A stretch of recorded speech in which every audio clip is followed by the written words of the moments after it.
K. Gopinath தலைவர், இந்து முன்னேற்ற கழகம், இந்துக்களின் எதிர்காலத்திற்காகவும் இந்துக்களுடைய வளர்ச்சிக்காகவும் இந்துக்களுடைய வீட்டில் நன் விஷயங்கள் நடப்பதற்காகவும் இந்து முன்னேற்ற கழகத்தின் சார்பாக இன்று பாத்தீங்கன்னா திருவிளக்கு பூஜை 108 பெண்கள் கொண்ட திருவிளக்கு பூஜை திருப்பூரில் நடந்து கொண்டு வருகிறது. இனி வரும் காலங்களிலே இந்த கூட்டத்தை வைத்து பார்க்கும் பொழுது இந்துக்களின் ஓட்டு இல்லாமல் யாரும் ஆட்சி அமைக்க முடியாது என்பது இந்த பூஜையின் மூலமாக தெரிவிக்கிறது. இந்த உலகத்திலே இந்துக்களுக்கு இருக்கக்கூடிய ஒரே ஒரு நாடு இந்த இந்தியா. ஆனா இந்தியாவில் இந்துக்கள் வந்தேரி போல வாழ்ந்து கொண்டிருக்கிறார்கள்.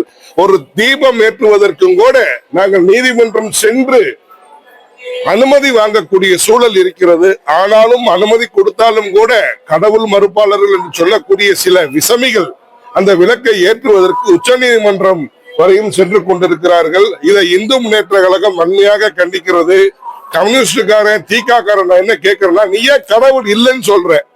உனக்கு எதுக்குப்பா நாங்க தீபம் ஏத்துனா உனக்கு என்ன? எங்களுடைய 6 விடை வீரர்ல ஒரு வீடு தான் நாங்க தீபம் ஏற்றோம். நாங்க உங்களை ஏதாவது சொல்றோமா?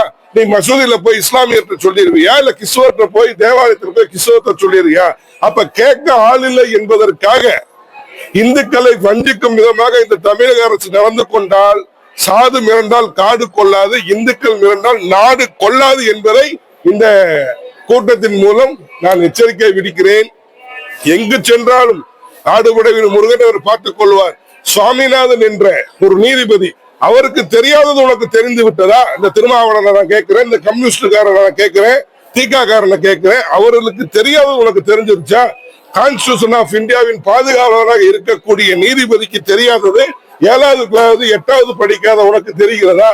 ஆக வேணும் என்று இந்துக்களை வஞ்சிப்பதற்காக, இந்துக்களை சிறுபான்மைப்படுத்துவதற்காக ஒரு மிகப்பெரிய குள்ளநரி கூட்டம் இங்கு நடந்து கொண்டிருக்கிறது. இந்துக்களிடம் அது நடக்காது என்பதை இந்து முன்னேற்ற கழகத்தின் வாயிலாக நான் தெரிவித்துக் கொள்கிறேன்.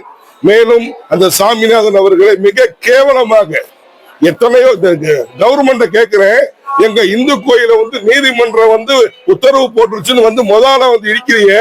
அப்படிப்பட்ட நீதிமன்றம் அந்த திருப்பரங்குன்ற மலையில தீபம் ஏற்ற சொல்லுது, அப்போ உனக்கு கசக்குதா? ஆக எந்த ஒரு கட்சிகளாக இருந்தாலும் இந்துக்கள் அனைவரும் ஒற்றுமையாகி விட்டார்கள். இந்துக்கள் எல்லாரும் விழித்து விட்டார்கள். இனிமேல் இந்துக்களுக்கு யாரு துரோகம் செய்தாலும் இந்த தேர்தலிலே கண்டிப்பாக மண்ணை கவுவார்கள் என்பதை நான் கேட்டுக்கொள்கிறேன். நன்றி. தமிழ்நாடு அரசு நான் ஒண்ணு கேட்கிறேன், ஒரு கண்ணுல வெண்ணையும் ஒரு கண்ணுல சுண்ணாம்பை வச்சால் உனக்கு உன் கட்சிக்கும் நல்லது கிடையாது அப்படிங்கறத நானு தெளிவுபடுத்துறேன். இஸ்லாமியர்கள் என்னோட சகோதரர் தான், இந்துக்கள் என்னோட சகோதரர்கள் தான், கிறிஸ்துவர் என்னோட சகோதரர்கள். அவங்கள்ட்ட எந்த பார்சியாலிட்டியுமே இல்லை. ஆனா ஓட்டுக்காக இந்த ஓனாய் மாதிரி இருக்கக்கூடிய உன்னுடைய போக்கை நீ கண்டிப்பாக மாற்றணும். எல்லாம் சொல்றாங்க இந்த அமைப்பு போராடுறா, இந்த இஸ்லாமிய அமைப்பு இந்துக்களுக்காக போராடும், இந்த அமைப்பு தான் இந்த அமைப்புக்காக போராடும் என்கிறேன். இந்த சந்தனக்கூடி ஏற்றுவதிலே எங்களுக்கு எந்த விதமான ஆட்சேபனையும் இல்லை. ஆனால் முறையான உத்தரவில் கண்டிப்பாக திருப்பரங்குன்ற மலையை தீபம் ஏற்றுவோம் என்று நான் தெரிவித்துக் கொள்கிறேன். இருக்காது, ஒன்றும் இருக்காது, அனைத்துமே சட்டப்படி நடக்கும். எந்தெந்த இடத்தில் அதிரடிகள் காட்டப்படுமோ அந்தந்த இடத்தில் கண்டிப்பாக அதிரடி காட்டப்படும் என்பதை நான் தெரிவித்துக் கொள்கிறேன்.